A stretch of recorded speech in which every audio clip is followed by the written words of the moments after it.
Hello and welcome to MBPSC Adda. We are back with our second discussion of the test. So the test which was held yesterday, the History of India test from the Unit 2 और the Medieval History, उसका discussion जो है आज हम करने वाले हैं यहाँ पे. तो अभी एक इनपुट और मैं देना चाहूंगा कि हमने जो कॉपीज हैं जो इवेल्युएशन पे चल रही हैं वो कॉपीज देखी हैं.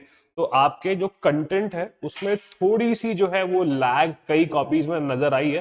कंटेंट की जो है वो क्वालिटी कम है या आपने केवल वो लिख दिया है जो आपको आता है. Like you are not sticking to the practice of what question is asking, rather you are only answering what you know. तो आपको यहाँ पे इंप्रूवमेंट करना है कि आपको अपना कंटेंट इंप्रूव करना है और साथ ही साथ समझना है कि सवाल एक्चुअली में हमसे पूछ क्या रहा है, उसके हिसाब से आपने आंसर देना है. आप केवल क्या कर रहे हैं, आप केवल एक काम कर रहे हैं कि आपने जितना आता है आप सवाल चाहे कोई भी हो वैसे ही लिख रहे हैं. तो ये एक आपके लिए प्रॉब्लम बनेगा. ऐसे में होगा क्या कि केवल आप बताने के लिए नंबर ऑफ मेंस हो सकता है n number of times mains लिख लें पर सिलेक्शन नहीं होगा. तो आप प्लीज अपने कंटेंट पे काम करिए, थोड़ा सा अपने कंटेंट को एनहांस करिए. जो 11 मार्कर्स है उसमें कोशिश करिए कि हम किसी भी तरह का फ्लो चार्ट है ना, फ्लो चार्ट या कोई अगर डायग्राम वहां पे लग रहा है ना, तो वो चीज जो है हम वहां बनाने की हैबिट डाल लें. क्योंकि हैबिट नहीं होती है लोगों की. हम आंसर राइटिंग को केवल ये समझते हैं कि जैसा यूनिवर्सिटी का एग्जाम है हम केवल क्वेश्चंस पढ़ेंगे और आंसर कर देंगे, कॉपियां भर देंगे और हमारा सिलेक्शन हो जाएगा. पर ऐसा नहीं है. This exam is just to fail you. तो ये चीज अपने दिमाग में बिल्कुल एकदम ध्यान से रखिए कि ये एग्जाम आप फेल होने के लिए नहीं दे रहे हैं, क्रैक करने के लिए दे रहे हैं. और लिमिटेड नंबर ऑफ सीट्स है, 500 एक एवरेज मान लो. जैसे इस बार तो है सीट्स, लाइक इस पिछले बार थे सीट्स, इस बार तो 260 सीट्स ही हैं. तो उन 260 270 सीट्स में ही आपको जो अपना सिलेक्शन चाहिए. So please improve your content. चलो, तो ये एक इनपुट था आप सभी लोगों के लिए जिन लोगों ने भी पेपर लिखा है लास्ट वाला. और प्लीज पेपर्स अटेम्प्ट करिए क्योंकि the more you will write, the success ratio will increase at a greater level. So please write and write. Every time in every discussion I will emphasize only on one thing and that is what you should write. चलो तो discussion start करते हैं. सबसे पहले देखते हैं जो सबसे पहला सवाल है जो है 3 मार्कर, दैट इज आदि शंकराचार्य है ना. आदि शंकराचार्य जो है आई गेस लगभग एक बहुत कॉमन नाम है ना, बहुत ज्यादा कॉमन नाम है. सबको पता ही होता है एटलीस्ट अबाउट आदि शंकराचार्य. ठीक है, तो आदि शंकराचार्य के बारे में आपको 3 लाइंस लिखनी है ना. तो देखो, अब 3 लाइंस, आप 3 ऐसे फैक्ट आदि शंकराचार्य के बारे में बताएंगे जिससे क्या हो, जिससे like you should create an impact over the examiner. ठीक है, सबसे पहली चीज तो अगर हम देखें तो हम आदि शंकराचार्य की जो फिलॉसफी है, जो उन्होंने अद्वैत फिलॉसफी दी थी है ना, तो उस अद्वैत फिलॉसफी को क्या कर सकते हैं, हाईलाइट कर सकते हैं कि he was the propounder of the Advaita philosophy. इसके बाद अगर हम देखें तो जो 4 मठ है ना, जो 4 मठ इन्होंने स्टैब्लिश कराए हैं उनके बारे में आप क्या कहते हो, आंसर कर सकते हो कि ये 4 मठ इन्होंने स्टैब्लिश कराए थे. इसके अलावा अगर आप लास्ट में चाहो तो उनका जो टाइटल है जगत गुरु है ना, जगत गुरु का जो टाइटल है कि इनको जगत गुरु का टाइटल मिला था उसके बारे में आप बता सकते हो. ठीक है, इसके अलावा अगर आप चाहो तो ऐसा कह सकते हो कि मतलब ही वॉज दी पर्सन जो क्या कहते हैं लाइक जिन्होंने जो फिलॉसफी जो थी, या अगर हम बात करें तो वेदांत फिलॉसफी पे ज्यादा इंफेसिस दिया. अगर आप थोड़ा सा और कुछ अलग स्ट्राइकिंग चीज आप लिखना चाह रहे हो है ना, तो आप वहां पे बता सकते हो कि बोले भाई साहब स्पिरिचुअलिटी और उपनिषद के नॉलेज या वेदांत फिलॉसफी की ओर जोर देने वाले one of the earliest person में कौन थे, आदि शंकराचार्य थे. पर अगर आपको ज्यादा चीजें याद नहीं है तो ये 3-4 चीजें कि क्या उन्होंने प्रोपाउंड किया, क्या उनके वर्क्स रहे, या इनिशियली वो बिलोंग कहां से करते थे, उनके काम क्या है, यही किसी एक पर्सन के बारे में आप लिखने वाले हैं. क्योंकि लास्ट टाइम भी मैं बता चुका हूं कि जब भी कोई पर्सन आता है तो अगर आप कोशिश करें कि उनकी अगर डेट ऑफ बर्थ याद हो, तो जनरली डेट ऑफ बर्थ तो इधर आदि शंकराचार्य की याद मुझे नहीं लगता किसी को हो पाएगी. If you can it's good है ना, पर आप उस कॉन्टेक्स्ट में प्रॉपर आंसर दें कि अद्वैत फिलॉसफी के प्रोपाउंडर है. इसके अलावा 4 मठ इन्होंने स्टैब्लिश किए हैं और जगत गुरु का टाइटल लिया था. इसके अलावा अगर हम देखें तो जो वेदांत फिलॉसफी में जोर देने वाले या उपनिषद का इंपॉर्टेंस बताने वाले है ना, या जो फिलोसॉफिकल हिंदुइज्म है उस तरफ टर्न आउट कराने वाले one of the earliest person है कौन, आदि शंकराचार्य. 4 मठों के बारे में तो जरूर जो है आप मेंशन करेंगे अपने आंसर में, क्योंकि ये बहुत ज्यादा इंपॉर्टेंट क्या है, लाइक देखो, क्योंकि वो कहीं ना कहीं इनका जो अगर एग्जामिनर का पर्सपेक्टिव आप समझने की कोशिश करें तो आदि शंकराचार्य को कहीं ना कहीं वो हिंदुइज्म के पॉइंट ऑफ व्यू से ही देखना चाह रहा होगा है ना. चलो, और 4 मठ अपने आप में भी एक 3 मार्कर है, तो ये भी एक स्टार मार्क कर लो कि चारों मठ जहां पे हैं, ये चारों मठ भी क्या है आपके लिए, क्या है, एक अपने आप में एक 3 मार्कर है। चलिए अगले सवाल की ओर बढ़ते हैं। तो अगला सवाल है किताब उल हिंद। क्या है? किताब उल हिंद। देखो अब वापस से बुक की बात आ गई। मैंने आपको पिछली क्लास में बताया था कि बुक्स, इवेंट्स, ये सारी चीजें बहुत ज्यादा पूछी जाती हैं। तो सबसे पहली चीज जो इस 3 मार्कर में आप उसको बताना चाहोगे, सबसे पहले तो आप क्या करो कि आप बताओ कि भाई साहब ये किताब किसने लिखी है, किस लैंग्वेज में लिखी है ना। जैसे Al Biruni is the writer of this book, है ना, किस लैंग्वेज में लिखी है उन्होंने, ठीक है। फिर अगर कोई एक सब, फिर अगला जो आप चीज बताओगे किताब उल हिंद के बारे में, वो ये है कि इसका कंटेंट क्या है, what is the content of this book. ठीक है, आपने ऑथर और लैंग्वेज तो बता दिया, पर अगला काम जो है आपको क्या बताना है, आपको इसका कंटेंट बताना है। कि बोले भाई साहब कंटेंट कुछ नहीं है, कंटेंट केवल ये कि क्या कहते हैं, ये जो आपका 11वीं सेंचुरी के आसपास का जो इंडिया है, उस इंडिया के बारे में इनसाइट्स दिए हैं इसने, या डिटेलिंग करी है, ठीक है। जो भी आपको टर्म सही लगे, इनसाइट्स दिए हैं या डिटेलिंग करी है रिगार्डिंग दी 11वीं सेंचुरी एडी में भी जो भी कल्चर्स हैं, जो कुछ भी चल रहा है आसपास, उसके बारे में इनसाइट्स दिए हैं किताबुल हिंद ने। तो ये दो चीजें आप, दो तीन चीजें जो है आप पर्टिकुलरली बताएंगे अबाउट व्हाट दीज बुक्स। अगला बहुत इंपॉर्टेंट 3 मार्कर है, that is Uttara Merur inscription. What? Uttara Merur inscription. अब देखो जब भी कोई इंस्क्रिप्शन की बात आएगी तो दो चीजें याद रखना कि इंस्क्रिप्शन में दो बातें होती हैं। पहली बात ये होती है कि वो इंस्क्रिप्शन लिखा किसने है ना, और किसके लिए लिखा है, या किसके टाइम पर वो इशू हुआ है।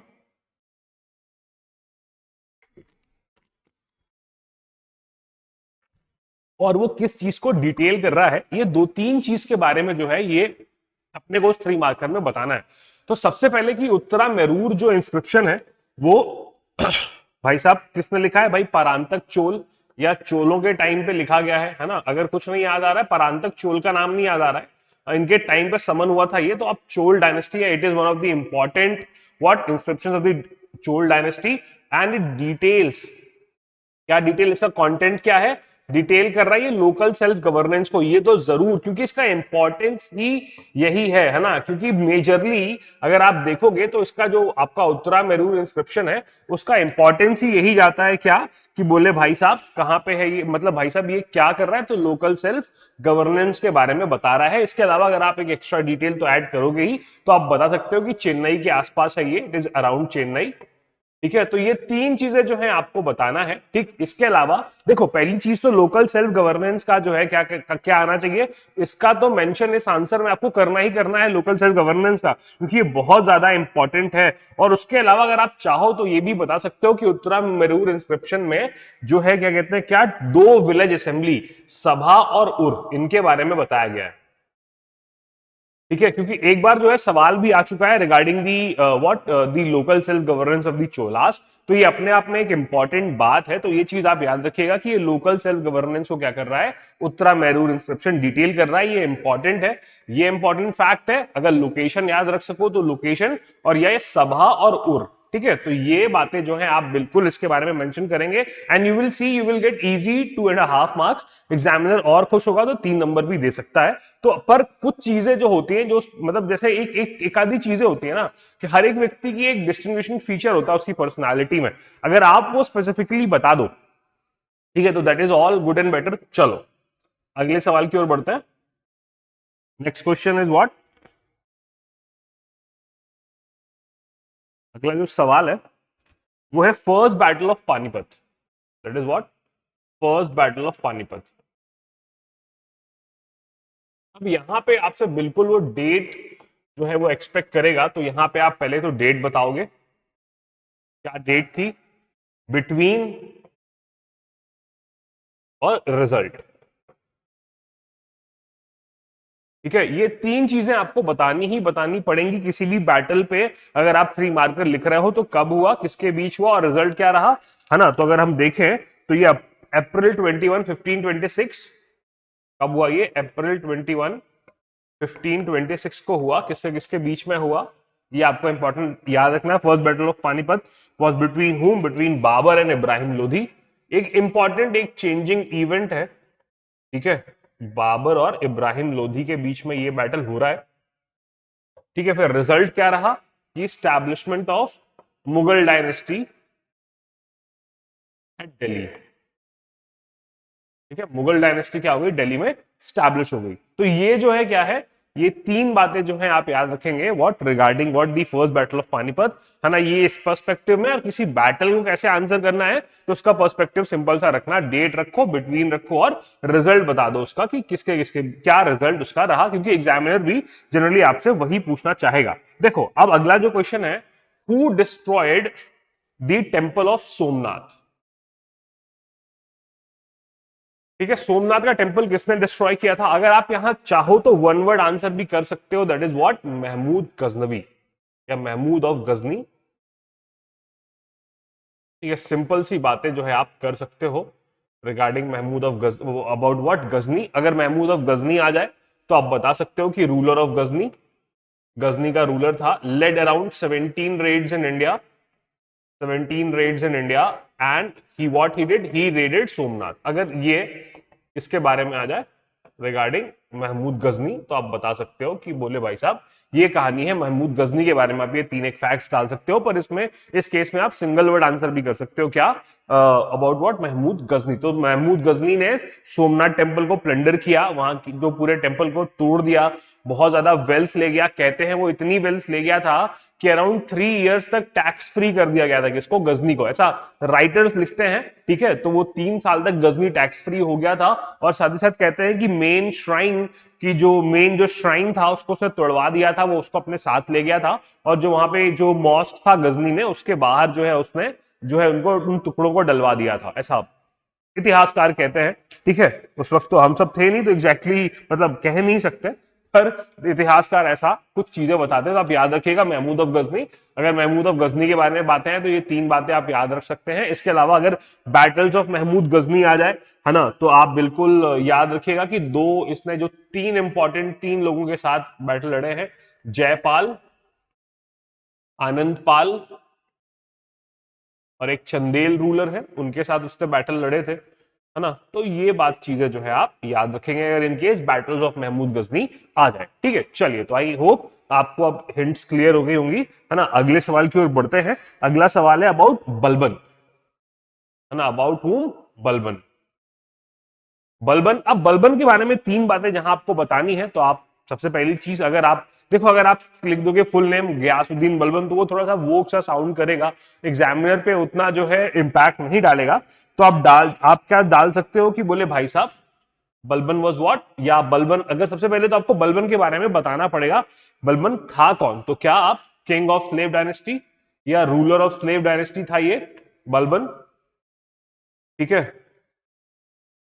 फिर अगली चीज की he took the title of what, he took the title of जिल्ले इलाही, है ना, जिल्ले इलाही का टाइटल लिया था भाई साहब ने, यानी shadow of God, and gave the famous blood and iron policy, blood and iron policy. ठीक है, ब्लड एंड आयरन पॉलिसी जो है वो दी थी। अगर वैसे अगर आप ओवरऑल, ये तो तीन फैक्ट वही वाली बात, अगर आप वैसे बात करोगे तो बलबन जो है वो काफी बड़ी जो है क्या था, लाइक काफी एक इंपॉर्टेंट पर्सन है in the course of medieval history, है ना। ओरिजिनल नाम तो मैं बता ही चुका हूं, क्या, sorry, full name Ghiyasuddin Balban. इसके अलावा इसका ओरिजिनल नाम बाउद्दीन है ना, is original name is what, Bahauddin. इसने एक और टाइटल लिया था उलूग खान का, किसका टाइटल लिया था, उलूग खान का। इसके अलावा ये स्लेव है, किसका स्लेव है, इल्तुतमिश का। इसीलिए इनिशियली जो डायनेस्टी, जो दिल्ली सल्तनत की सबसे पहली डायनेस्टी है, उसको स्लेव डायनेस्टी भी कहते हैं। फिर ये क्या था, he was prime minister during हुम, नासिरुद्दीन महमूद के समय पे भाई साहब क्या थे, प्राइम मिनिस्टर थे। फिर इनके कुछ इंपॉर्टेंट जो है क्या है, लाइक अगर हम बात करें, क्या, एक तो टाइटल जो लिया था जिल्ले इलाही, शैडो ऑफ गॉड। ठीक है, इसके अलावा Nowruz festival, Nowruz is Persian festival, ताकि अपने आप को वो कनेक्ट कर सके किससे, फ्रॉम दी पर्शियन रूलर्स। था क्या कि बलबन जो है वो लोअर ओरिजिन का था, और खुद को बड़ा बताने के लिए या to show himself belonging to elite class, उसने बहुत सारी चीजें की हुई थी। खुद को अफरासियाब, जो कि एक मिस्टिकल रूलर था पर्शिया का, उसके परिवार से जुड़ा हुआ बता रहा था। नौरोज, फिर सिजदा और पैबोस नाम की दो प्रैक्टिसेस इसने स्टार्ट करी, है ना। सिजदा means what, procrastination before the king, और so not procrastination, like getting on your feets before the king, like अगर आप बादशाह से मिल रहे हैं, बादशाह सलामत के सामने आपको एकदम अपने एकदम पैरों पे जाना होगा, और पैबोस यानी kissing the feet of the king, ठीक है। तो सिजदा और पैबोस नाम की दो प्रैक्टिसेस स्टार्ट की थी बलबन ने, है ना। इसके अलावा बलबन जो है अगर हम बात करें तो लाइक एक अफरासियाब वाला एक फैक्ट तो है ही आपके सामने कि अफरासियाब की फैमिली से खुद को कनेक्ट कर रहा है। फिर ब्लड एंड आयरन पॉलिसी की बात मैं आपको बता ही चुका हूं कि अपने एनिमीज के खिलाफ ये ब्लड एंड आयरन पॉलिसी इसने अडॉप्ट की हुई थी। तो बहुत सारी बातें हैं रिगार्डिंग बलबन जो आप याद रख सकते हैं, और वो तीन बातें जो एग्जैक्टली क्वेश्चन के पर्सपेक्टिव में सही है वो लिखिए, तो आपको जो है क्या होगा, बेनिफिट होगा इस चीज का। चलिए अगली बात करते हैं, let's talk about the next one, that is Ibn Battuta. एक गाना भी आया था इब्ने बतूता करके, तो उसके बारे में मत लिख के आ जाना कि इश्किया में हमने गाना सुना था इब्ने बतूता बगल में जूता, है ना। तो वो बात नहीं, इब्ने बतूता ये एक फेमस मोरक्कन ट्रैवलर है।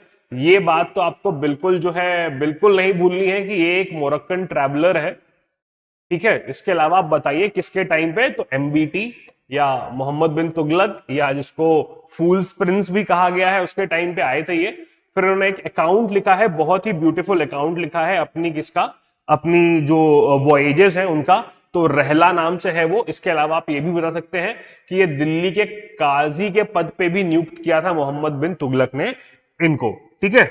चलिए, तो आई होप मोहम्मद बिन तुगलक के टाइम पे आए इब्न बतूता के बारे में बहुत सारी चीजें आपको अब क्लियर हो गई होंगी, है ना। तो अब अगले सवाल की ओर बढ़ते हैं। अगला सवाल जो है वो है जजिया। क्या है? जजिया। ठीक, तो जजिया जो है अगर हम बात करें, इफ वी टॉक अबाउट इस्लाम, तो इस्लाम में जो है चार तरह के टैक्स बताए गए हैं, है ना। अगर हम बात करें basically Hanafi school of thought की, तो हनाफी स्कूल ऑफ थॉट कहता है चार तरह के टैक्स होने चाहिए: हम्स, हरास, जजिया और जक़ात। ये चार तरह के टैक्स वो कहते हैं। जैसे अगर हम बात करें से मनुस्मृति की, तो भी कई तरह के टैक्सेस की बात करते हैं, है ना। तो वैसे ही इस्लामिक रिलीजन में भी चार तरह के टैक्सेस की बात की गई है, जिसमें जजिया इंपॉर्टेंट इसलिए है, क्यों? क्योंकि ये नॉन मुस्लिम्स पे लिवाई होता था। किस पे लिवाई होता था? नॉन मुस्लिम्स पे। तो ये एक तरह का रिलीजियस टैक्स है। क्या है ये? एक तरह का रिलीजियस टैक्स है जो नॉन मुस्लिम्स पे लिवाई होता था, मुस्लिम ना होने के कारण। सबसे पहले कौन किसने लागू किया था इंडियन सब कॉन्टिनेंट में? That is what your Sindh province में लागू किया गया था, है ना। 712 के आसपास, है ना। उसके बाद अगर आप देखें तो इसको एबॉलिश किसने किया है ना। जैसे अगर हम देखें तो ये कई रूलर्स के, अकबर के टाइम पे एबॉलिश होगा, फिर औरंगजेब वापस से लगा देगा, तो इसका एबॉलिश होना लगना चालू रहेगा। फिर अगर हम बात करें फिरोज शाह तुगलक की, है ना, तो इसने सबसे पहली बार ब्राह्मण्स पे जो है जजिया लगाया था। इसने सबसे पहली बार किस पे लगाया था? ब्राह्मण्स पे जजिया लगाया था, ठीक है। तो ये चीजें जो है आप याद रखेंगे किसके बारे में? जजिया के बारे में। चलिए अगले सवाल की ओर बढ़ते हैं। मोहम्मद बिन कासिम वो पहले व्यक्ति थे जिन्होंने जो है यहाँ पे जजिया सबसे पहली बार इंडियन सबकॉन्टिनेंट में लगाया था। अगला सवाल है गुरु नानक, है ना। इनके बारे में भी याद रखिए कि इनका जन्म तलवंडी में हुआ था। इसके बाद he is what, he is founder of Sikhism. ये बात तो आपको लिखनी पड़ेगी, एग्जामिनर भी आपसे यही जानना चाह रहा है कि ये है कौन, ठीक है। इसके अलावा जो है क्या कहते हैं, तलवंडी में हुआ था, या फिर इनकी जो टीचिंग्स है वो आदि ग्रंथ या गुरु ग्रंथ साहिब में है, ठीक है। और अगर आप चाहो तो बता सकते हो कि बाबर के कॉन्टेम्पनरी थे ये, है ना। बाबर के कॉन्टेम्पनरी थे, या इन्होंने भी जो है किसकी बात की है? मोनोथीज्म की बात की है ना। इन्होंने भी किसकी बात की है? मोनोथीज्म यानी एग्जिस्टेंस ऑफ वन गॉड, ठीक है। जैसे एक ओंकार, तो एक ही भगवान है ना, उसकी बात की है इन्होंने, ठीक है। अगर इसके बाद चाहो तो क्या कहते हैं, लाइक एक आधी बात और अगर चाहो तो बता सकते हो कि इनका जो बर्थ एनिवर्सरी है उसको कैसे सेलिब्रेट करते हैं, एज व्हाट, गुरु नानक गुरु पर्व, है ना। गुरु नानक गुरु पर्व के नाम पे सेलिब्रेट की जाती है, ठीक है। ठीक, चलिए, तो ये एज अ थिंकर भी है, लाइक एथिक्स में पहले एज अ थिंकर भी थे, तो लाइक वहां से भी लोग ज्यादा पढ़ते थे इनके बारे में। तो कुछ बातें जो हैं आप बिल्कुल ध्यान रखिएगा अबाउट हुम, अबाउट गुरु नानक। चलिए अगले सवाल की ओर बढ़ते हैं, दैट इज व्हाट प्रशस्ति। ठीक है, प्रशस्ति क्या होता है? It can mean a type of inscription और in a type of poem, in a type of anything, है ना, टू प्रेज समवन। ठीक है, किसी भी व्यक्ति को प्रेस करने के लिए जो है ये प्रशस्ति लिखी जाती है ना, उसकी उपलब्धियां बताने के लिए ये प्रशस्ति लिखी जाती है ना। जनरली अगर आप देखो तो इंस्क्रिप्शन के फॉर्मेट में होती है ये। ठीक है, इंस्क्रिप्शन के फॉर्मेट में एग्जाम्पल्स आप दे सकते हो कि प्रयाग प्रशस्ति एक बहुत बेहतरीन एग्जाम्पल है, या ए होल इंस्क्रिप्शन जो है वो भी एक तरह का प्रशस्ति है। तो आप ये एग्जाम्पल्स देके भी अपने आंसर को आप जस्टिफाई कर सकते हैं, है ना। चलिए अब अगले सवाल की ओर बढ़ते हैं। अगला 3 मार्कर जो है, that is what, that is Baburnama. It is what, again a book, it is what Baburnama. ठीक है, अब 3 इंपॉर्टेंट चीजें जो एग्जैक्टली सम अप कर देंगी। ठीक है, तो ये क्या है, बाबरनामा जो है it is a translation of what, तुजुके बाबूरी। तुजुके बाबूरी जो कि बाबर ने ऑटोबायोग्राफी लिखी थी खुद से, है ना, उसका ट्रांसलेशन है क्या, बाबरनामा। ठीक है, तो ये इसमें अगर आप देखो तो ये जो है किसने ट्रांसलेट की है, अब्दुल रहीम खाने खाना ने ट्रांसलेट किया बाबरनामा को। अब्दुल रहीम खाने खाना, अब्दुल रहीम खाने खाना के बारे में बहुत सारी बातें हैं करने लायक।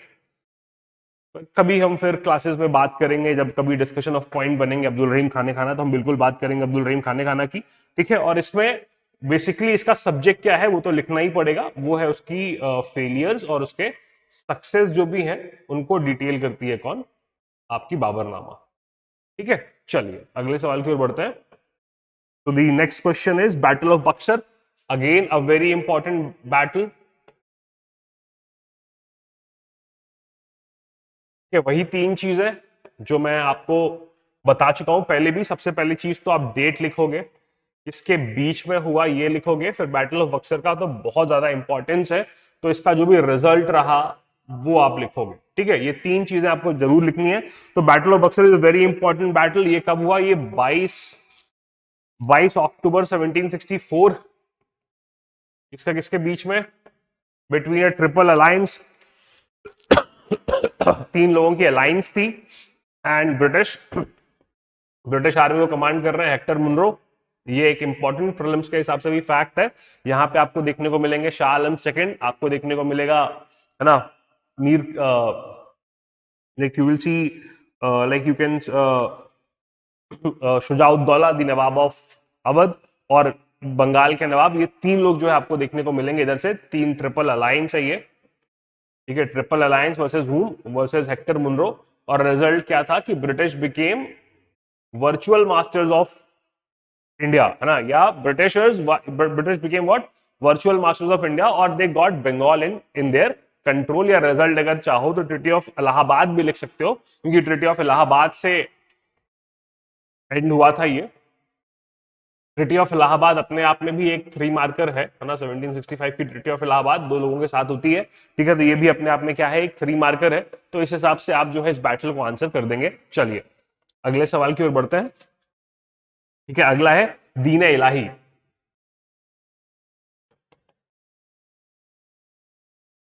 ठीक है, किसने दिया कॉन्सेप्ट, अकबर ने दिया, है ना। कॉन्सेप्ट कौन दे रहा है, अकबर दे रहा है। ठीक, इसके अलावा अगर आप चाहो तो बता सकते हो कि एक नया रिलीजन था जो अकबर डेवलप कर रहे थे। इसके बाद after a series of discussions, बहुत सारे डिस्कशंस करने के बाद वो इन्होंने एक कॉमन कोड ऑफ कंडक्ट बनाया था, जिसको उन्होंने दीन इलाही का नाम दिया था। ठीक है, पर ये इतना ज्यादा जो है क्या कहते हैं, यू कैन से it was a type of common code of conduct. जैसे अकबर, जैसे अशोक का धम्म था, वैसे ही अकबर का दीन इलाही था। तो ये कॉमन कोड ऑफ कंडक्ट की तरह भी एक्ट करता था, और इकलौते हिंदू जिन्होंने इसको फॉलो किया था दैट वाज बीरबल, है ना। ये इसने ज्यादा लोगों को अट्रैक्ट नहीं किया। तो ये भी पॉइंट अगर आप चाहो तो ऐड कर सकते हो, कुड नॉट गेट पॉपुलर। ठीक है, चलिए ये कुछ बातें अबाउट व्हाट दीन इलाही, बहुत सारे मतलब अगर आप देखें पॉलिसी ऑफ सुलह कुल को डिवाइस करना, फिर इबादत खाने को निर्माण करना, फिर इबादत खाने में बहुत सारे लोगों को बुलाना, उनके साथ डिस्कशंस करना, और उसका रिजल्टेंट था क्या, आपका दीन इलाही।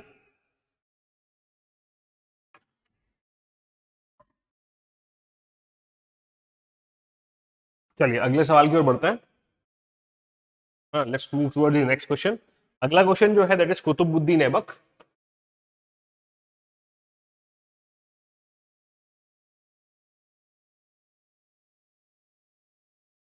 ठीक है, कुतुबुद्दीन ऐबक के बारे में सबसे पहले अगर आप चाहो तो टाइम पीरियड बता सकते हो कि स्लेव डायनेस्टी का रूलर है। क्या है, स्लेव डायनेस्टी का रूलर।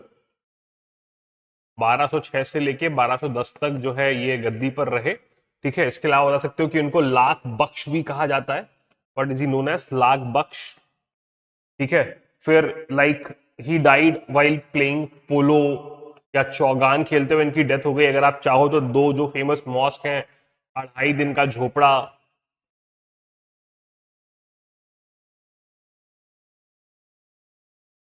है ना, और एक जो है आपका लाइक कुव्वतुल इस्लाम।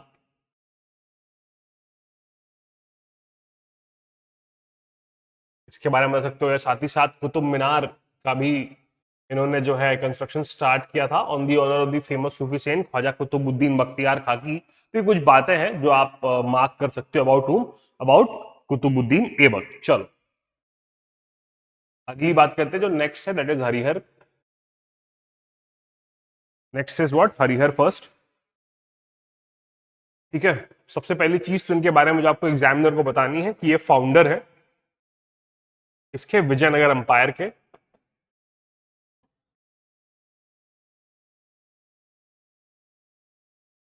ठीक है, ये बुक्का के साथ मिलके इन्होंने जो है स्टैब्लिश किया था विजयनगर अंपायर को। ठीक है, इसका बता सकते हो कि आप पहले ये एक मिलिट्री कमांडर थे, है ना, फिर ऑन दी रिक्वेस्ट ऑफ या आफ्टर मीटिंग हुम सेंट विद्यारण्य, इन्होंने क्या किया, विजयनगर अंपायर की स्थापना कर दी। ठीक है, तो ये बातें जो है आप बता सकते हो अबाउट हुम, हरिहर फर्स्ट के बारे में। ये भी एक अच्छा 3 मार्कर है, अगर आप चाहें तो like it will help you a lot, है ना। चलो moving forward towards our 5 markers. तो अभी हमने सारे 3 मार्कर्स डिस्कस कर लिए हैं जो भी आपके टेस्ट में थे। Now we are going to discuss about the 5 markers. तो जो सबसे पहला 5 मार्कर है और the A1, who were Rashtrakutas and how did they come into power. अब देखो क्वेश्चन को सबसे पहले आप क्या करो, ब्रेक कर लो। क्वेश्चन में 2 पार्ट्स हैं। सबसे पहले तो वो राष्ट्रकूट्स के बारे में पूछना चाह रहा है आपसे, और दूसरा how did they come to power. तो it is trying to ask you 2 things. तो आपको 2 चीजें आंसर करनी है ना। यू नो आपके पास स्पेस भी कम है, तो आप बहुत ही शॉर्टली आप इंट्रोड्यूस कर दोगे कि राजपूत जो डायनेस्टी है या जो ये रॉयल डायनेस्टी है ये कहां पे रूल कर रही थी। देखो यहां पे, अब देखो जब क्वेश्चन ने पूछ लिया है हु वर राजपूत, तो आप टाइम पीरियड बता दोगे। You have to tell the time period. Time period के बाद you have to tell what, the location और द कैपिटल। लोकेशन या कैपिटल दोनों याद है, इट्स वेरी गुड। और जो थर्ड आपको बताना है, अगर कोई फेमस रूलर अगर आपको याद है तो you can also tell about him. Like आप केवल बता दो कि they were the famous rulers who brought the Rajputs to their zenith, या उनकी जो जेनिथ या जो पावर, जो उनका सुप्रीमेसी थी, वो इन रूलर्स के कारण जो है वहां तक पहुंची थी। ठीक है, चलो उसका ये पूछ रहा है how did they come to power. तो जो बेसिकली जो ये पावर पे कैसे आए, तो इनके बारे में आप बताएंगे। लाइक जैसे how they were involve in tree party struggle, है ना, ट्रिपार्टी स्ट्रगल में इन्वॉल्व थे। उसके बाद कैसे उन्होंने बहुत सारे बैटल्स जीते हैं। ठीक है, फिर आप कंट्रीब्यूशन इंपॉर्टेंट जो इनके रूलर्स हैं, जैसे you can tell about what Dantidurga, you can tell about Amoghavarsha. ठीक है, you can tell about Krishna first. तो इन रूलर्स के बारे में आप इनके जो अचीवमेंट्स है वो बता सकते हैं कि how did they help, number of battles, जो अलायंसेस इन्होंने करी, जो कल्चर की तरफ इन्होंने कंट्रीब्यूशन किया, तो ओवरऑल ये कैसे पावर में आए। तो लाइक आपको 2 पैराग्राफ या आपको एग्जैक्टली 2 आंसर यहाँ पे उसने पूछे हैं, तो 2 आंसर आप इस तरह से करोगे। आपने क्वेश्चन को ब्रेक कर लिया है। बराबर वेटेज इस पॉइंट को भी, बराबर वेटेज इस पॉइंट को भी। अगर आप चाहो तो इधर पे थोड़ा सा कंटेंट कम करके इधर थोड़ा कंटेंट बढ़ा सकते हो, but never ever what try to go outside the league of what, of the question. अगर जो क्वेश्चन पूछ रहा है उस चीज पे आप बिल्कुल स्टिक करके रहेंगे ना। चलिए अब बढ़ते हैं नेक्स्ट क्वेश्चन की ओर। The next question is who was Prithviraj third. किसके बारे में पूछ रहा है? They are trying to ask about Prithviraj third. यही वो फेमस पृथ्वीराज हैं जिनके बारे में बात होती है, या जो आपका एक नॉवेल था जिसको चांद बरदई ने लिखा था, पृथ्वीराज रासो, है ना, तो वो उसके बारे में बात हो रही है। और उसके बाद जो नेक्स्ट पार्ट है, and what were the major events, what were the major events जो इनकी लाइफ से एसोसिएटेड है, with the life of whom, with the life of like Prithviraj. अब देखिए दो बातें वापस से देखो, अभी आपको लग रहा होगा कि सर कॉन्स्टेंटली आप दो दो चीजें जो है पूछ रहे हैं। देखो है क्या कि नेचर चेंज हो गया है एग्जाम का, इस बार का आपने जो है हिस्ट्री का पेपर देख ही लिया है, कितना डायनेमिसिटी या कितना आप होल्ड चाह रहा है एग्जाम आपसे कंटेंट में, कि लाइक आपको एग्जैक्टली सारे पॉइंट्स क्लियर होने, यानी अगर आपको जैसे कम वर्ड्स में भी लिखना है तो भी कंटेंट होना, बड़े वर्ड्स में भी लिखना है तो भी कंटेंट होना।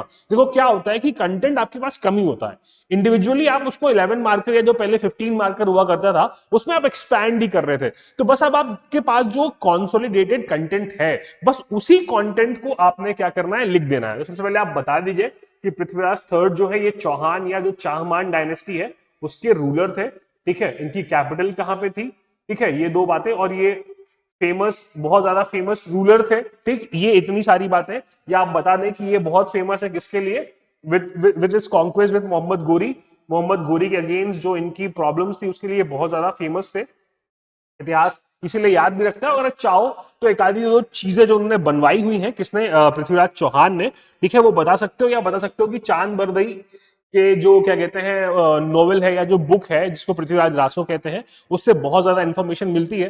फिर जो मेजर इवेंट्स है जिसमें जो इन्होंने बैटल्स लड़े हैं, तराइन के जो बैटल्स लड़े हैं अगेंस्ट मोहम्मद गोरी, वो आप बता सकते हो। एक आध दो चीजें जो है जो इन्होंने बिल्ड करी है जैसे, या फिर चांद, अगर चाहो तो यहाँ पे पृथ्वीराज रासो का भी आप, अगर कंटेंट कम पड़ रहा है तो आप पृथ्वीराज रासो की बात बता सकते हो। You can tell his rivalry with whom, with जो गहरवार किंग जो थे आपके जयचंद, उनके साथ जो इनकी राइवलरी है उसके बारे में आप जो है बता सकते हैं। अबाउट हूम, अबाउट क्या कहते हैं लाइक पृथ्वीराज। या अगर देखें तो मध्य प्रदेश का भी बड़ा कंट्रीब्यूशन था तराइन के बैटल में। मध्य प्रदेश में जो है, मध्य प्रदेश की कुछ डायनेस्टीज है जो उनके साथ लड़ी थी, कुछ डायनेस्टीज है जो उनके अगेंस्ट लड़ी थी। तो अगर प्रिसाइजली आपको पता है तो इतनी सारे इवेंट्स जो है आप क्लब कर सकते हैं अपने आंसर में, and it will surely create an impact on the eyes of the examiner. चलो अब अगले सवाल की ओर बढ़ते हैं। जो नेक्स्ट क्वेश्चन है, write a short note on public welfare activities of Firoz Shah Tughlaq. ठीक है, तो फिरोज शाह तुगलक के पब्लिक वेलफेयर एक्टिविटीज के बारे में जो है क्वेश्चन, ठीक है। देखिए एक स्पेसिफिक बात उन्होंने पूछी है, नॉट अबाउट एवरी एक्टिविटीज, बस पब्लिक वेलफेयर एक्टिविटीज। ठीक है, बहुत जेनरस किंग थे कौन, फिरोज शाह तुगलक। तो अगर आप यहाँ पे चाहे तो इनकी like you can tell what he did for poor, है ना, what he did for slaves, ठीक है, what he did for common public, ठीक। इसके अलावा जो लाइक बेसिकली उनके चैरिटी वर्क ही पूछ रहे हैं। फिर उन्होंने जो है क्या किया, जो लाइक एग्रीकल्चर में लाइक उनका काफी कैनाल्स वगैरह का जो कंट्रीब्यूशन है, ठीक है, तो वो आप बता सकते हो।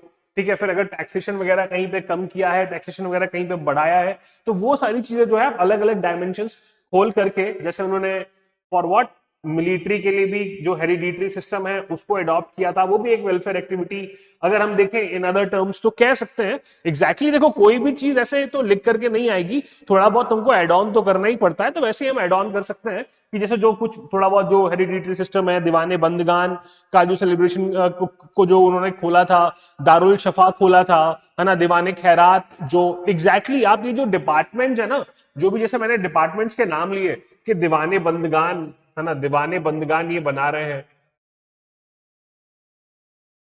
ठीक है, ये सारी चीजें प्लीज अपने आंसर में लिखें। दारुल शिफा या शिफा खाना जो कहा गया, ठीक है। उसके बाद अगर हम बात करें तो क्या आपका लाइक दीवाने खैरात का भी स्टैब्लिशमेंट किया। तो ये जो बातें हैं ये आप एग्जैक्टली जो है आप अपने आंसर में प्लीज पॉइंट आउट करिएगा, ये बहुत ज्यादा जरूरी है। ठीक है, ये लाइक ये टर्म्स का यूज करना, क्योंकि देखो क्या होता है कि अब अगर आप सीधे आंसर में लिख दो कि एक डिपार्टमेंट खोला था पुअर्स के लिए, this is not going to work. He actually wants to know about दीवाने बंदगान, सॉरी दीवाने खैरात from you. If you talk about slaves तो he wants to know about दीवाने बंदगान. तो you serve him what he is asking. सबसे पहली चीज तो ये समझ जाओ कि जो टर्म्स दिए हुए हैं वो प्रीलिम्स में भी बार बार क्यों पूछ रहा है एमपीपीएससी, क्यों? क्योंकि उसको they want you to study that part and they want you to write those names. That is the importance of that. Okay, चलो आगे बढ़ते हैं towards the next question, towards the our next 5 marker.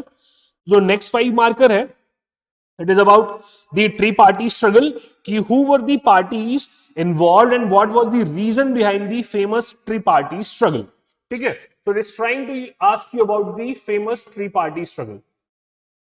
अभी ट्रिपार्टी struggle का अभी discussion किया था मैंने कुछ देर पहले ही, लाइक नाम लिया था मैंने कि कौन कौन पार्टीज इन्वॉल्व थी. उसमें राजपूत भी थे, हमारा पहला आंसर राजपूत पे था. तो ट्रिपार्टी स्ट्रगल में सबसे पहले तो आप जब भी आप सबसे पहले आप बैकग्राउंड बता दीजिएगा कि व्हाई डिड इट हैपन, है ना. रीजन क्या है?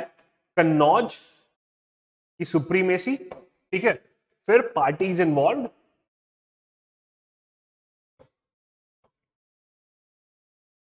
the parties which were involved in what, like the what you can say tripartite struggle.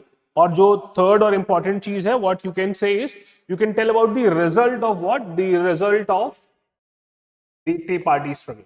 ठीक है, तीन बातें आप बता देंगे बिल्कुल, तो आपका जो आंसर है वो सर्व हो जाएगा कि भाई तीन पार्टीज इन्वॉल्व है, गुर्जर, राजपूत और जो है आपके Pala. They are involve for what, in the tripartite struggle. किसके लिए है? कन्नौज के लिए. आप इतिहास में देखेंगे, देखो एक और चीज मैं क्लियर कर दूं कि एक टाइम पीरियड पे ना अपनी प्रॉस्पेरिटी के लिए, अपनी इंपॉर्टेंस के लिए, अपने लोकेशन के लिए कुछ जगह जो है बहुत ज्यादा इंपॉर्टेंट रही है. ये बात मैं कई एक आधी बार और शायद किसी लेक्चर में की है मैंने, तो शायद अगर आपने वो देखा हो तो इट्स वेल एंड गुड, नहीं देखा है तो मैं फिर से कर देता हूं कि इनिशियली अगर आप देखो तो मगध बहुत ज्यादा इंपॉर्टेंस में आया. मगध के बाद इंपॉर्टेंस बढ़ी पाटलिपुत्र की, ठीक है, पाटलिपुत्र की इंपॉर्टेंस बढ़ गई. फिर आप देखोगे कन्नौज की इंपॉर्टेंस बढ़ जाएगी. कन्नौज के बाद you will at a time also see the importance of Kalinga की बड़ी इंपॉर्टेंस रहेगी. तो कुछ एक एरियाज हैं जिनकी इंपॉर्टेंट कॉन्स्टेंटली रहेगी. साउथ इंडिया में देखो तो जो रायचूर द्वाब है, रायचूर द्वाब को लेके बड़ी लड़ाइयां हुई हैं, तो वो भी एक इंपॉर्टेंट एरिया है ना. और आगे मैं बढ़ूं तो फिर दिल्ली की इंपॉर्टेंस बढ़ जाएगी. दिल्ली के बाद कोलकाता की इंपॉर्टेंस बढ़ जाएगी. ठीक है, again you will go for Delhi. ठीक है, इसी बीच साउथ इंडिया में चेन्नई बहुत इंपॉर्टेंट रहेगा, है ना. बॉम्बे भी इंपॉर्टेंट रहेगा. तो ये कुछ सिटीज हैं जो due to their location, due to their prosperity, due to their importance, due to their strategic importance, any of the reasons they have been important at any certain point of time, तो उन्हीं के लिए struggle जो है वो होता रहेगा, है ना. चलिए, let's now move towards our next question. अगला क्वेश्चन है, give a brief account of architecture during the सल्तनत period. So they are trying to ask about architecture of the सल्तनत पीरियड. तो इंट्रोडक्शन में थोड़ा सल्तनत पीरियड के बारे में आप बता दीजिएगा, लाइक जो भी कैन टेल 1526 तक सल्तनत पीरियड अगर आप मानते हो, है ना, क्योंकि उसके जस्ट बाद मुगल स्टार्ट हो जाता है, तो सल्तनत पीरियड का आप थोड़ा सा इंट्रोडक्शन दे देंगे. फिर आप आर्किटेक्चर का सबसे पहले इंट्रोडक्शन देंगे तो स्टाइल बता दीजिएगा, ठीक है, कि इंडो इस्लामिक है ना, इंडो इस्लामिक स्टाइल है. फिर what are the basic features, तो आप बता दीजिएगा आर्चेस, डोम्स, है ना, you will see open gardens. ठीक है, तो एक blend of what, of the Indo and Islamic style का आर्किटेक्चर जो है आपको देखने को मिलेगा. फिर इतना कुछ बताने के बाद फिर आपने एग्जाम्पल साइट करने हैं आंसर के सेकेंड हाफ में. तो जो भी मेजर एग्जाम्पल्स आपने याद आ रहे हैं वो आपने साइट कर देना है. आपने क्या किया, बिल्कुल एकदम सल्तनत पीरियड के बारे में बता दिया कि ये टाइम पीरियड है, स्टाइल इंडो इस्लामिक रहेगा, फीचर्स ये रहेंगे, और एग्जाम्पल्स आप साइट कर दीजिए. ठीक है, चाहे वो 2.5 दिन का झोपड़ा हो, आपका कुतुब मीनार हो, हजरत निजामुद्दीन औलिया की दरगाह हो, अलाई दरवाजा हो, अलाई मीनार हो, जमात खाना मस्जिद हो, गयासुद्दीन तुगलक का वो हो, तुगलकाबाद फोर्ट हो, मोती की मस्जिद हो. तो ये जो भी कुछ फेमस एग्जाम्पल्स हैं, तो आंसर के नेक्स्ट हाफ में आप एग्जाम्पल्स बता दीजिएगा. पहले आप स्टाइल, उसके फीचर्स वगैरह अगर आप बता देंगे तो एग्जैक्टली एग्जामिनर के दिमाग में एक चीज जो है वो बहुत क्लियर हो जाएगी कि नहीं, apart from having subjective knowledge he also knows about the culture of that particular time. तो थोड़ा सा आप ये आंसर राइटिंग में प्लीज ये पॉइंट्स जो है जो मैं बता रहा हूं उनको प्लीज ध्यान रखें, क्योंकि ये आपको बेनिफिट जरूर देंगी, है ना। आप अपने आप देखेंगे you you improve what your answer writing skills if you work this way. ठीक है, चलिए अगला क्वेश्चन है, what were the reasons for the emergence of bhakti movement during the medieval period. It is talking about bhakti movement की बात करनी है हमने, भक्ति मूवमेंट की बात करनी है। सवाल क्या कह रहा है, reasons for the emergence of bhakti movement. तो सबसे पहले आप भक्ति मूवमेंट का थोड़ा सा आप बैकग्राउंड बता देंगे कि व्हाट वाज एक्चुअली भक्ति मूवमेंट, कब शुरू हुआ, क्यों शुरू हुआ। ठीक है, लाइक बैकग्राउंड में बता दीजिएगा। भक्ति movement was against what? It was a challenge towards orthodoxy or to make religion more common among the common people, or to induct the peoples who were out from the what religious ambit at that time into the mainstreaming of what of the religion, or to simplify what the worship process so that the religion is available for the common peoples also। तो ऐसा कुछ आप एक background बना देंगे। फिर जब आप वो आप उसने आपसे क्या पूछा है, लाइक कि what what it did, how did it emerge, how did the bhakti movement emerge। तो बहुत सारे रीजंस हो सकते हैं, orthodoxy, ritualism, untouchability,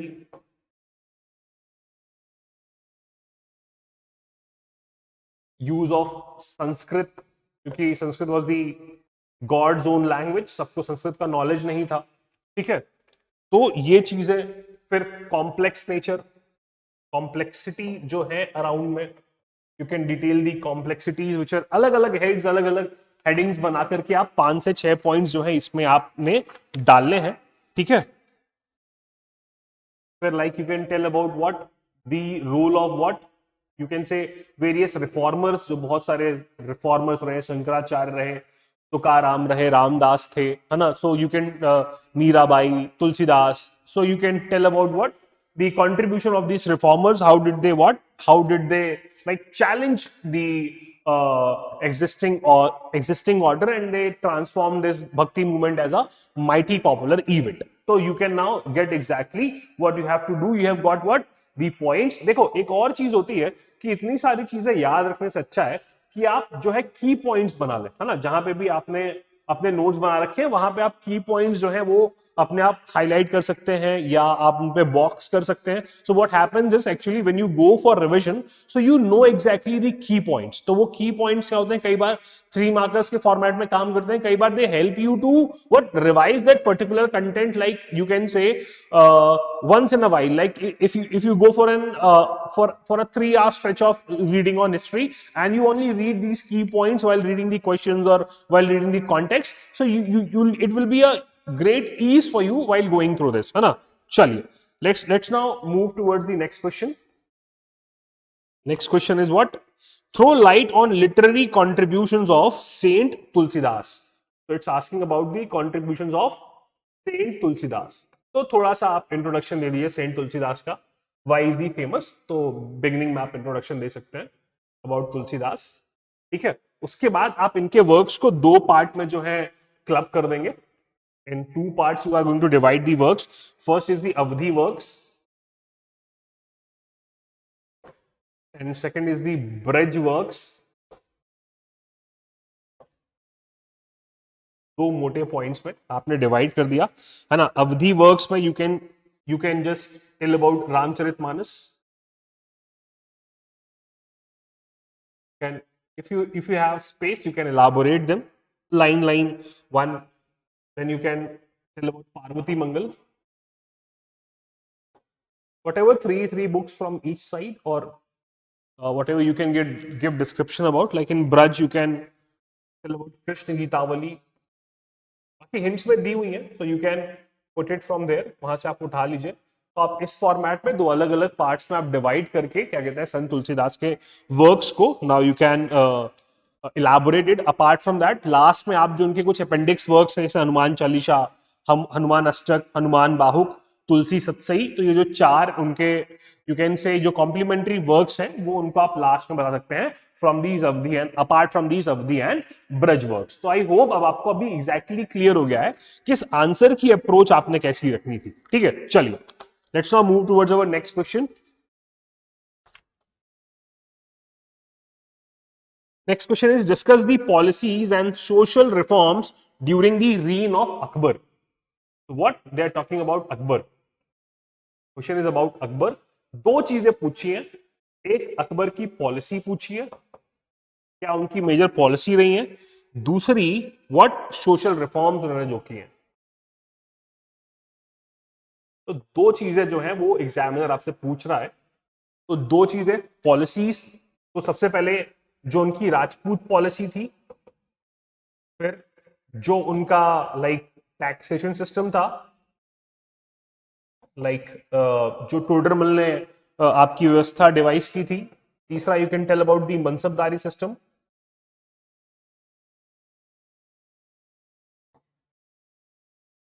then you can tell about policy of Sulh Kul. ये थोड़ा सा ओवरलैपिंग है हालांकि, लाइक सोशल रिफॉर्म्स में भी आ सकता है पॉलिसी ऑफ सुले कुल। ठीक है, now you can tell about what like other like I hope this much is enough. Like you can tell about is what Navratnas, the policy of Navratnas. Then so this is enough, I guess, for this answer. You can tell about these five policies when we talk about social reforms. So the very first social reform would be what? Ending of jizya, then end of pilgrimage tax,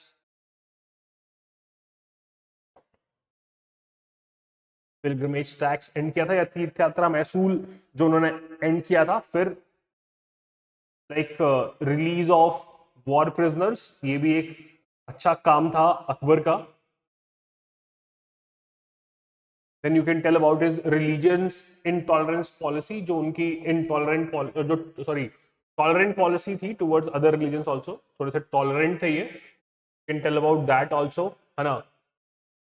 I hope this much is enough for the answers. Like you can add on these things. तो आप ये सारी चीजें आप add on कर सकते हैं कि अकबर की ये नॉर्मल पॉलिसीज थी और ये इनके सोशल रिफॉर्म्स थे, like ending of jharokha darshan, sorry beginning of jharokha darshan, I am sorry that is from Aurangzeb's point of view.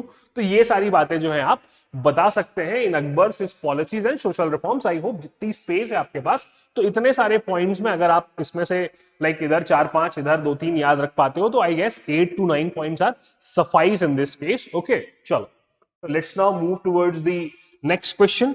It talks about write a short note on, या write a note on अष्टप्रधान। तो ये तो पूरा मगिंग अप क्वेश्चन है, like आप maximum कोशिश करिएगा कि हिंट से ही इस क्वेश्चन को सॉल्व कर लें। देखो अष्टप्रधान का सिंपल सा फंडा है कि आप इंट्रोडक्शन में बता दें कि शिवाजी की जो काउंसिल थी, या जो शिवाजी के काउंसिल ऑफ मिनिस्टर्स थे इंपॉर्टेंट, उनको जो है अष्टप्रधान कहते थे। फिर आप प्रॉपर एक लिस्ट प्रिपेयर कर दीजिए कि ये जो अष्टप्रधान है, इधर उनके आप ऑफिस या उनका पोस्ट बता दीजिए, उधर उनका वर्क बता दीजिए। ऐसे आप चार्ट बना के इस काम को कर सकते हैं। और फिर लास्ट में अगर आप चाहें तो एक लाइक इनपुट या एक एक एक लाइक कंक्लूजन डाल सकते हैं कि due to this system only the Maratha Empire got hold of like whole yeah half of India during during the further times also. Yeah, this was the what this pattern of bureaucracy was what the stronghold या the iron pillar of what of the Maratha Empire. तो ऐसा करके आप last में एक introduction add on कर सकते हैं, है ना। चलिए, I hope this question is now clear to you about Ashpradhans. Next question is who were Mansabdars and what were their responsibilities? तो अभी मनसबदार्स की हमने अभी बात की है, तो क्वेश्चन बात कर रहा है मनसबदार्स की। तो आप एक इंट्रोडक्शन दे देंगे मनसबदार सिस्टम का कि इंडिया में इंट्रोड्यूस किसने किया था। In India it was introduce by whom, it was introduce by Akbar. इसमें इंप्रूवमेंट किसने किया था, it was improve by Jahangir, do aspa and sih aspa system, and the maximum number of mansabdars are working during the time of Aurangzeb. तो ये थोड़ा सा इंट्रोडक्शन आप डाल सकते हैं, साथ में आप बता सकते हैं कि it was military come administration system, military come administration system आप बता सकते हैं, ठीक है। ये बातें हो गई। उसके बाद फीचर्स, फिर नेक्स्ट आप आंसर में डालेंगे व्हाट वर इज फीचर्स। तो you were allotted a Jat which was your rank and सवार, those were equivalent to your जात, ठीक है। तो ये दो चीजें आप जात और सवार, तो जो आपकी जात होगी उतने सवार आपको मेंटेन करने होंगे, है ना। फिर आप डाल सकते हो मनसबदार, आमिर, आमिर उम्दा, मिर्जा, तो वो जो भी रैंक्स हैं वो आप डाल सकते हैं, ठीक है। इसके बाद फिर आपने सेकंड फीचर बताना है कि there was no hereditary system, hereditary system नहीं था, ठीक है। What it could be upgraded और it could be downgraded, third point में आप ये एड ऑन कर सकते हो, है ना। फोर्थ जो है, you can tell that they were allotted lands, है ना, in lieu of what salary, cash payment वाले बहुत कम थे, एंड इट बिकेम व्हाट, और फिर जब आप कंक्लूड करोगे तो आप एग्जैक्टली बता दोगे कि it was what, it was the strong hold और the iron staff of what, of the Mughal empire. यही आयरन स्टाफ था, उसी के कारण जो है इतना बड़ा एम्पायर जो है वो बन पाया, किसका, of the Mughals. That is why Mughals were successful here in India. ये एक सॉर्ट ऑफ फ्यूडलिज्म या एक फ्यूडल कैरेक्टरिस्टिक ही है, पर एग्जैक्टली अगर हम फ्यूडलिज्म की बात करें तो वो लॉन्गर डिबेट है, क्योंकि इंडियन फ्यूडलिज्म और जो एग्जैक्ट फ्यूडलिज्म है या जो वेस्ट का जो फ्यूडलिज्म है, they both are very different things. तो वो डिस्कशन का पॉइंट बहुत डिबेटेबल है, बट फिर भी एक तरह का ये फ्यूडल सिस्टम ही है, और यही रीजन था कि the Mughals were successful here in India till Aurangzeb they were successful, but after that there were a number of reasons why did they collapse. चलिए, तो I hope all the 5 markers are very clear to you now. अब बढ़ते हैं 11 markers की ओर। तो 11 markers में सबसे पहला क्वेश्चन है, discuss the causes of the decline of the Mughal empire. So what it is trying to ask, the decline of the Mughal empire. तो क्या पूछ रहा है, मुगल अंपायर का डिक्लाइन पूछ रहा है। देखो अब ये जो क्वेश्चन है, अब ये क्वेश्चन 11 मार्कर में है, तो बिल्कुल यहां पे आपको थोड़ा सा इंट्रोडक्शन देना पड़ेगा अबाउट मुगल्स, हु वर दे। अगर आप इंपॉर्टेंट रूलर्स वगैरह या कुछ ऐसा बता सके, थोड़ा सा यूनिक बात, आप वहां इंट्रोडक्शन में, जो आप स्टार्टिंग का इंट्रोडक्शन एक पैरा दे रहे होंगे, वहां पे आप बता सकते हैं। फिर आप बिल्कुल एग्जैक्टली वही पैटर्न जो मैंने आपको बताया है कि किसी भी चीज में क्या फॉलो करना है, तो आप पॉलिटिकल रीजन बता दीजिए, है ना, आप इकोनॉमिक रीजन बता दीजिए, एक सोशल एंगल भी है, आप वो बता दीजिए, आप फॉरेन इन्वेजन्स बता दीजिए कि बहुत सारे फॉरेन इन्वेजन्स हो रहे थे, ठीक है। फिर अदर्स में आप रीजंस डाल दीजिए बहुत सारे, like the rise of Britishers या दी इनकमिंग ऑफ फॉरेन पावर्स। तो ये ऐसे करके आप बहुत सारे रीजन जो है आप बता सकते हैं। और एक चीज एग्जैक्टली याद रखना, इकोनॉमिक, बहुत इकोनॉमिक रीजन भी इंपॉर्टेंट है, पॉलिटिकल रीजन भी इंपॉर्टेंट है, सोशल रीजन भी इंपॉर्टेंट है। ये एक अप्रोच आप इस हिसाब से जो है कर सकते हो। ये एक बेटर अप्रोच होगी अगर मैं बात करूं कि पॉलिटिकल, सोशल, रिलीजियस, है ना, लाइक इकोनॉमिक फॉरेन इन्वेजन या अदर्स में ही फॉरेन इन्वेजन डाल दीजिए, ठीक है। तो ये बहुत सारी चीजें जो है आप इसमें एड ऑन कर सकते हैं, और ये आपके आंसर को जो है क्या करेगा, एक स्किल देगा। तो पॉलिटिकल में अगर आप चाहो तो सबसे पहले औरंगजेब का रोल बता सकते हो कि औरंगजेब का रोल क्या था, ठीक है। फिर आप बता सकते हो वीक सोशल रूलर्स, है ना, कि weak social rulers, sorry, weak rulers follow किए। इसके बाद सक्सेशन की बात बता सकते हो कि बैटल ऑफ सक्सेशन इतने ज्यादा थे कि क्या बताएं। फिर आप बता सकते हो कि लाइक जो इनके नोबल्स थे, nobles they themselves what they came against what the Mughal throne, ठीक है। फिर now you can tell social, the rise of Marathas, what the rise of Marathas, है ना। उन्होंने एक हिंदू एंगल लिया, इनको ये foreigners, the Indians were considering what them as foreigners. फिर सोशल में भी आप, you can use the policies of Aurangzeb. Aurangzeb यहां पर भी रिस्पॉन्सिबल है क्योंकि वो स्टॉन्च सुन्नी मुस्लिम था, और he was trying to impose that on what, on the like Indian masses. तो ये भी एक रीजन बनेगा। इकोनॉमिक में the wars of Aurangzeb, Aurangzeb का रोल बहुत इंपॉर्टेंट है, वॉर्स। फिर टैक्सेशन सिस्टम फ्लॉड था, there was no proper recovery. Then Marathas का रोल कि Marathas were demanding chauth and Sardeshmukhi, ये भी एक रीजन है। फिर foreign invasion, Ahmad Shah Abdali, and you will see Nadir Shah Durrani. Next में you can tell about rise of like Europeans in India, ठीक है, तो ऐसे बहुत सारे रीजन जो है आप बना सकते हो एक आइडियल 11 मार्कर में। ये मैंने आपको वही जो एक शॉर्ट पॉइंट्स हैं वो आपको बना करके दे दिए हैं। अगर आप ऐसे का ऐसा इसका स्क्रीनशॉट ले लो, अगर यह लिख पाओ, तो ये एग्जैक्टली आपके रिवीजन में भी बहुत इजीली काम आ जाएगा। So no no need not to worry about it much. चलो अब बढ़ते हैं नेक्स्ट क्वेश्चन की ओर। So next question is write a short essay on the reforms of Alauddin Khilji. Alauddin Khilji बहुत न्यूज में भी थे, है ना, मतलब न्यूज में ऐसे नहीं कि वो वापस से आ रहे हैं ऐसा कुछ था, बट पद्मावत मूवी कांड न्यूज में थे। और Alauddin Khilji is always a like talk of the town, है ना। तो अलाउद्दीन खिलजी के जो रिफॉर्म्स है, वैसे ही वापस से आप बता सकते हैं क्या पॉलिटिकल रिफॉर्म्स थे, क्या सोशल रिफॉर्म्स थे, क्या इकोनॉमिक रिफॉर्म्स थे। सोशल में ही रिलीजियस और कल्चरल आप ऐड कर सकते हैं, और अदर रिफॉर्म्स। ठीक है, so like political reforms में how he dealt with what you can say with the traitors, उनकी एक अलग पॉलिसी थी ट्रेटर से डील करने को। फिर नंबर ऑफ वॉर्स जो उन्होंने जीते, ठीक है। फिर his like is you can say like his tolerant like political में like what he did, what you can say treaties जो उन्होंने की, ठीक है। How did he rise to power, वो भी अपने आप में एक पॉलिटिकल मूव था, है ना। तो ये आप जो है पॉलिटिकल उनके क्या कह सकते हैं, you can tell about the political reforms, है ना। Like how did he curtail the power, या how did he became what the centralized authority. You can say how what military reforms they did. You can also add on the Dag and Chehra, the branding of horses and the Hulia. तो you can add on this also. तो ये political reforms में आ जाएंगे। Economic reforms में how we introduce the PDS या public distribution system is market control reforms.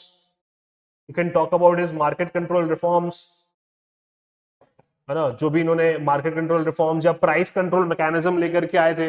You can talk about as zabita regulation, can talk about is Zabita regulation, how land revenue was collected in cash and how the payment was given in cash. तो cash का भी use perfectly किया उन्होंने। You can tell about this.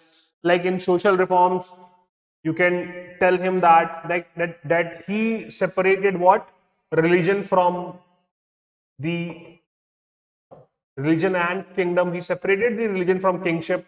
How did he do that? ठीक है, तो ये चीज आप बता सकते हो, ये सोशल रिफॉर्म्स थे। खूट्स और मुकद्दम्स के साथ जो उन्होंने किया, what he did with khuts and muqaddams, you can not add on this also. ठीक है, तो ये जो कुछ बातें हैं अबाउट हुम, अबाउट लाइक अलाउद्दीन खिलजी, तो एडमिनिस्ट्रेटिव, मिलिट्री, रेवेन्यू, तो ये पॉलिटिकल, सोशल, इकोनॉमिक, अगर आप चाहो तो अलग अलग हेड्स भी बना सकते हो, but this can also be a head, और बाकी हिंट्स में भी हेड्स बने हुए हैं। तो आप इस हिसाब से जो है क्या कर सकते हो, you can like deal with the question of Alauddin Khilji. I hope आपको अलाउद्दीन खिलजी के रिफॉर्म बहुत क्लियर हो गए होंगे, है ना, एक ग्राफिकल फॉर्मेशन में, है ना। चलिए, तो let's now move towards our next question. The next question is, the Chol temple represents an achievement in the conception of Dravidian style of architecture. Elaborate. So it is trying to make a relation between Chol and Dravidian style of architecture. ठीक है, दो चीजों में सवाल फिर से पढ़ लीजिए। The Chola temple represents an achievement in the conception of the Dravidian style of architecture. Elaborate. ठीक है, तो सबसे पहले तो you have to elaborate about the Dravidian style. ठीक है, कि what is Dravidian style, how are the temples made, then you have to give examples of Chola temples. ठीक है, you have to give examples of chola temples, then you have to make a connection between them. You can see a number of chol temples, they were built in the Dravidian style, तो Dravidian style को अपने जनित पे ले गया। फिर जो भी उन temples के features हैं या जो importance है, वो आप साइट करके इस आंसर को आप कंप्लीट कर सकते हैं। क्लियर है? I hope it is very clear to you how you have to make a relationship between the Dravidian and Chola temples, and then you have to what? You have to elaborate what? the special features like what does the Amla or the Shikhara means, what does the Viman means, what was the role of Mandap, what was the role of Gopuram, how was Garbhagriha made, or Garbhagriha or the sanctum. So now by using these terms you can easily elaborate how the Dravidian style got more pushed when Chola started building temple. तो वो relation आपको ऐसे ही बनाने पड़ेंगे, ठीक है. चल ठीक है. So the next question is, give an account of the Carnatic Wars and what were their results. So it is talking to ask about Carnatic Wars. आपको क्वेश्चन में सबसे पहले एक शॉर्ट इंट्रो देना है कि what are actually Carnatic wars, है ना. कार्नेटिक वॉर्स है क्या, या इनको एंग्लो फ्रेंच राइवलरी भी कहते हैं. एंग्लो फ्रेंच राइवलरी क्यों कहते हैं, ठीक है. और ये कार्नेटिक वाले एरिया में लड़े गए थे, that is why it is called as Carnatic wars. फिर आप बहुत ही इजीली चारों कार्नेटिक वॉर्स बता सकते हैं. First, second, third and the fourth Carnatic war. You can elaborate their results. और फाइनली फिर जो कार्नेटिक एक्सपीरियंस गेन किया, जो भी कार्नेटिक एक्सपीरियंस रहा, ठीक है, दोनों पावर्स का, वो आप लिस्ट कर सकते हो. पहले बैटल में आप बताइए कि how it was linked with what, financial supremacy, who one it and how did it and, है ना, like with what did it and. तो वो वहां पे आपका आंसर आ जाएगा, लाइक ट्रीटी ऑफ एला शेफेल से एंड हुआ था. सेकेंड तो प्रॉक्सी वॉर था एक तरह का, किसके किसके बीच में था. Need not to elaborate that much, then you have to tell how did it ended. Then the third war, sorry, तीन ही Carnatic wars, I am really sorry. चार में I was confuse with the Anglo Mysore rivalry. That is why I was getting there were only 3 cities. How come I got 4? Okay, चलो. तो second में आप ये बता दीजिए कैसे you can see like what was the reason, like why were they fighting proxy wars, what was the role of Hyderabad and what was the role of you can say Carnatic or the role of Chanda Sahib. So you can explain in that, you can give how did it end. Now finally the third, इसमें भी आप reason बता दीजिए क्या था, what was the role of the final battle, battle of Wandiwash, कैसे खत्म हुआ ट्रीटी ऑफ पेरिस से. ये तो ये तीन चीजें जो है आप कार्नेटिक वॉर्स में एग्जैक्टली हर एक बैटल में ऐसे इलाबोरेट करके बता सकते हो. फिर जब आप कंक्लूजन दोगे तो जो कार्नेटिक एक्सपीरियंस था, कि जो सबसे पहला कार्नेटिक एक्सपीरियंस मिला कि जो इन फाइटिंग थी, किसकी, the in fighting among the Indian rulers, वो बाहर आ गई. दूसरी बात जो ब्रिटिशर्स को समझ में आई कि जो इंडियन क्या है, इंडियन सेपॉयस और हमारे कमांडर्स, ये एक एक्सीलेंट आर्मी, ठीक है, this is what excellent army. इसके बाद तीसरा जो है rise of Robert Clive, it was very clear from this. तो ये दो तीन बातें जो कार्नेटिक एक्सपीरियंस उन्होंने गेन किया. So you can exactly tell about what you can tell in this way the importance or the overall result of the Carnatic Wars. तो ये तीन Carnatic War तो आप समझा ही देंगे, पहला, सेकंड और थर्ड, कि क्या रोल है यूरोप का, क्या रोल है इंडिया का, कैसे Austrian war of succession was responsible for first one, how the succession role in Hyderabad is important for the second one, and how the third one is again for the financial supremacy. तो ये चीजें जो है आप exactly clear कर सकते हैं. और ये कंक्लूजन आपका क्या था Carnatic experience. Now I hope ये बैटल्स के बहुत डिटेल में नहीं गया हूं मैं, क्योंकि इतना कुछ लिखना नहीं है. बैटल्स के डिटेल में जाऊंगा तो बहुत सारी स्टोरीज निकल करके आएंगी. So need not to go that much in detail as of answer writing. So when you will come here for the offline classes, so I will give you a better insight over what, over these battles. चलिए the next question. The next question is, highlight the developments in art and culture during Mughal period. Is trying to ask about what? Art and culture. इसमें आपको examples ही याद रखने हैं Mughal period में, ठीक है. तो सबसे पहले आप क्या करिए कि फीचर्स आप बता दीजिए कि एक अलग टाइप का आर्किटेक्चर डेवलप हुआ, ठीक है. एक मतलब लाइक यू कैन से different sort of writing tendency या पेंटिंग टेंडेंसी. जो पेंटिंग्स जो हुई उसमें अलग अलग तरह की स्कूल जो है, Rajput school of painting, Mughal school of painting, है ना. जो फेमस पेंटिंग्स रही या डिस्कवरी ऑफ जो फेमस कलर्स रहे लाइक रॉयल ब्लू कलर या पिकॉक ब्लू कलर जो इस टाइम पे रिफ्रेन हुआ. तो ये फीचर्स आप बता दीजिए. फिर आप एग्जैक्टली आप क्या कर सकते हैं फिर एग्जाम्पल्स देके जो भी डेवलपमेंट हुआ है किधर, लिटरेचर के फील्ड में, ठीक है, like in the field of what you can से स्कल्पचर्स, जो अलग अलग मॉन्यूमेंट्स बने हैं, मॉस्क्स बनी है, पैलेसेस बने हैं, फिर पेंटिंग में क्या डेवलपमेंट है, ठीक है। तो you can divide your answer now into these different heads कि कैसे जो लिटरेचर का क्या स्पेसिफिक कोई लैंग्वेज थी, कोई स्पेसिफिक चीज है तो वो क्या डेवलप हुआ, ठीक है।